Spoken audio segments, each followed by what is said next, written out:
Ni kweli kwa muundo wa muungano wetu tuna mambo yaliyo ya muungano na tuna mambo ya sio ya muungano.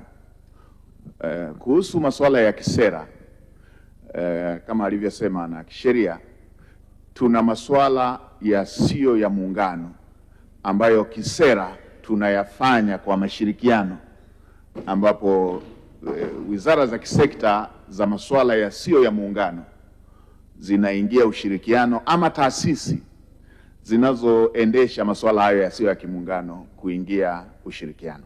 Mheshimiwa Spika, kwa mfano jambo la matibabu, taasisi zetu za bima NHIF pamoja na ZIF zina mashirikiano ya namna ya kutoa huduma ya matibabu.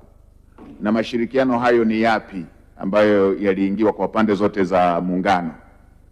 Ni kwamba ukiwa na bima ya afya ya upande mmoja wa muungano, unaruhusiwa kutibiwa kwa kutumia bima hiyo kwa upande mwingine wa muungano. Kwa hiyo Mzanzibari mwenye kadi ya ZHIF akija kwa hospitali ambazo zinapokea kadi ya NHIF, anaitumia ile ile ya ZHIF kutibiwa.